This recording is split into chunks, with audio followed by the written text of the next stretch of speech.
Fala, seus cirripedes articulados, tudo bem com vocês? Sejam muito bem-vindos a mais um vídeo aqui do canal Biologia com Prof. Cabelo. Para quem está me acompanhando aí há algum tempo, já tem notado que eu tenho postado alguns vídeos com a temática de zoologia. Eu tenho postado aí alguns temas de zoologia. E no último vídeo de zoologia eu falei um pouco sobre a sistemática filogenética, falei um pouco do porquê que ela vem substituindo a sistemática clássica e a gente vem começando a abandonar aqueles táxons, né? Aquelas categorias taxonômicas de Linneu, e eu expliquei tudo isso no meu último vídeo. Então, para quem não assistiu, acessa aí, eu vou deixar o card aqui em cima para vocês assistirem esse vídeo. E naquele vídeo eu comentei que os grupos, então, eles recebem a sua nomenclatura de acordo com a sua posição no processo evolutivo. Só que, para que isso aconteça, é interessante que a gente consiga observar e identificar os grupos monofiléticos. Então, apenas os grupos monofiléticos são os grupos que recebem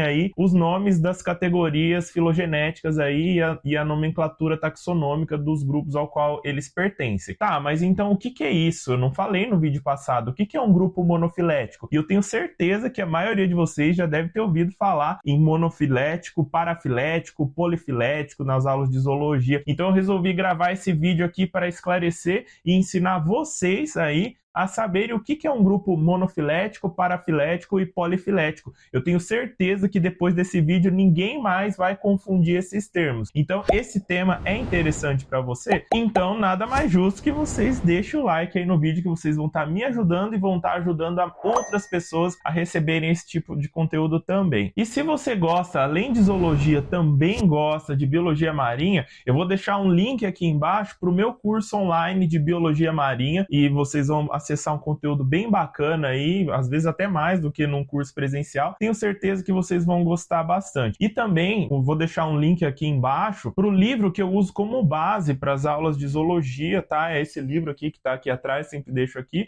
mas eu sempre acabo pegando alguns conceitos de alguns outros, eu faço compilado e monto o vídeo aqui para vocês, tá? Então nada do que eu falo aqui eu tiro da minha cabeça, eu tiro dos livros, eu estudo antes de produzir qualquer conteúdo para vocês, e se vocês quiserem estudar, se aprofundar mais o conteúdo, recomendo os livros, dê uma olhada ali numa lista de livros que eu recomendo para vocês. Mas sem mais delongas, vamos direto para o vídeo, né? Quando nós estamos construindo grupos filogenéticos, quando nós falamos de grupos filogenéticos, por exemplo, eu falo grupo dos mamíferos, grupo dos sinapsídeos, o grupo dos saurópsidos, são grupos que nós consideramos como grupos monofiléticos. Por via de regra, em zoologia, nós consideramos como grupos válidos, como grupos verdadeiros, apenas os grupos que são monofiléticos. Mas, Cabelo, o que é um grupo monofilético? Um grupo monofilético, gente, é aquele grupo onde todas as espécies ou todos os subgrupos que compõem aquele grupo compartilham um ancestral comum.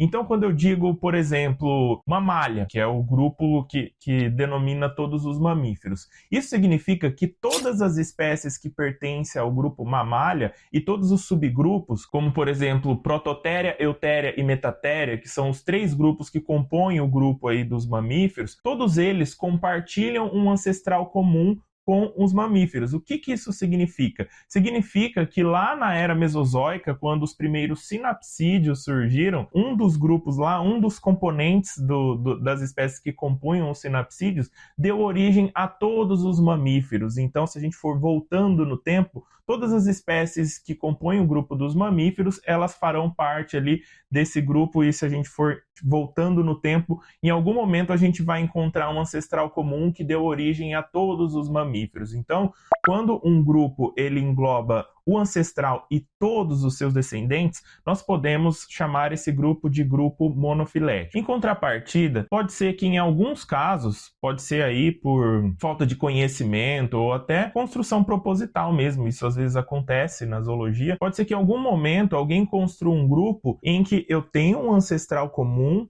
eu tenho os seus descendentes, mas não todos. Nesse caso, eu costumo dizer que esse grupo é um grupo parafilético. Vou dar um exemplo muito prático que eu tenho certeza que vocês vão reconhecer. O grupo dos répteis, durante muito tempo, ele foi considerado ali uma classe. Então, eu tenho certeza que nos livros mais antigos, se vocês pegarem aí, vocês vão ver classe Reptilia e classe Aves. Consideravam aí como se fossem categorias taxonômicas paralelas e categorias taxonômicas diferentes. O que estava lá dentro do grupo dos répteis? Estavam os lagartos, serpentes, tartarugas, crocodilos e às vezes até os dinossauros, vocês encontravam ali em alguns livros. Tudo isso era considerado como o grupo Reptilia, ou o grupo dos répteis. Porém, o ancestral comum dos répteis, ele era um ancestral diapsídeo.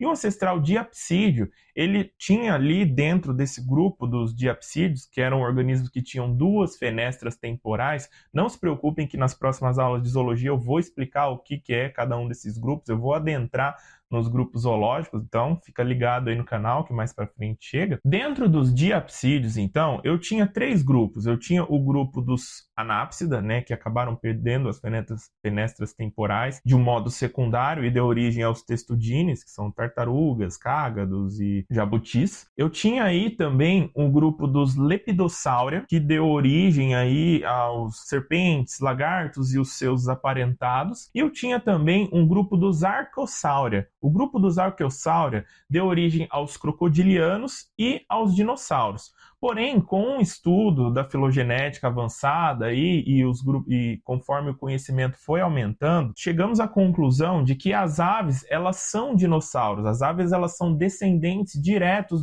dos dinossauros. Portanto, o grupo réptil, ele incluía muitos descendentes, porém não incluía as aves. Se as aves elas são descendentes dos dinossauros, então, consequentemente, as aves são répteis. Nesse caso, quando nós temos, então, esse grupo, onde eu tenho na minha árvore filogenética, eu tenho o ancestral diapsídeo, eu tenho o ancestral dos Archosaura, mas eu não incluo as aves, ou seja, eu não estou incluindo todos os descendentes, eu posso chamar, então, eu posso falar que esse grupo ele é um grupo parafilético. Ele contém um ancestral, mas não contém todos os seus descendentes. Alguns dos seus descendentes estão agrupados em um grupo separado. E do ponto de vista da filogenética, esse agrupamento ele não é verdadeiro. Nós consideramos aí como um grupo artificial e ele não é válido do ponto de vista taxonômico. Para que a gente transforme isso num grupo válido, nós devemos então pegar as aves, tirar lá a classe aves e colocar elas ali dentro do grupo dos Archosaura, um grupo irmão ali dos crocodilianos e descendente direto ali dos dinossauros. Uma outra opção também seria a gente abandonar o nome reptilomorfa. E alguns livros já trazem, inclusive, dessa forma, né? Alguns livros a gente já encontra lá nos tópicos de estudo os diapsídeos lepidosauras, os testudines, os diapsídeos archosaura. Então, lá dentro dos Archosaura é que nos livros a gente vai estudar os crocodilianos e as aves, porque são grupos que pertencem ali, né? Os Archosaura, eles são um grupo verdadeiro, eles contêm o ancestral Archosaura e todos os seus descendentes. Crocodilianos, as aves, e se a gente considerar os extintos aí, incluiremos também os dinossauros. Um outro tipo de agrupamento que nós encontramos aí de uma maneira muito comum é quando nós formamos um grupo com espécies que pertencem a ancestrais diferentes. Nesse caso, eu tenho mais de um ancestral comum.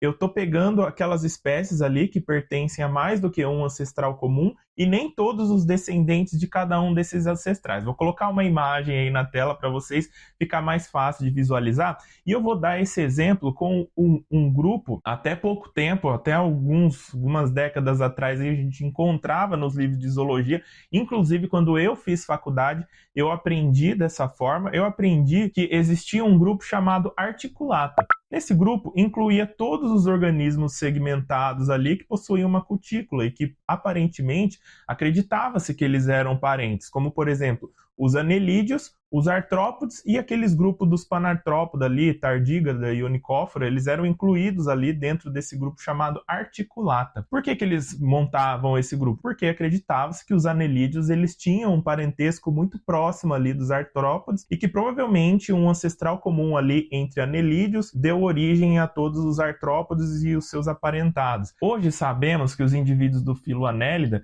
eles não têm um parentesco tão próximo ali com os artrópodes, eles estão mais próximos ali de um grupo chamado Lophotrochozoa. Não se preocupem que grupos assim eu vou explicar em aulas próximas. Mas nesse caso, observa aí a figura então. Esse caso é considerado um grupo polifilético. Por que ele é polifilético? Porque eu tinha mais do que um ancestral comum formando esse grupo aí, que na verdade não pode também ser considerado um grupo verdadeiro. Perante a zoologia, eu só posso ter um ancestral comum com todos os seus descendentes para eu formar um grupo monofilético. Apenas os grupos monofiléticos são considerados na zoologia. Então, articulata é considerado um grupo polifilético. Eu tenho mais do que um ancestral comum e eu estou pegando ali apenas algumas espécies ali, alguns grupos daqueles ancestrais comuns. E agora eu quero fazer um desafio aí para vocês. Vocês vão colocar aí alguns nos comentários aqui desse vídeo, eu quero ver se vocês estão sabendo legal. Eu quero que vocês coloquem aí exemplos de grupo monofilético,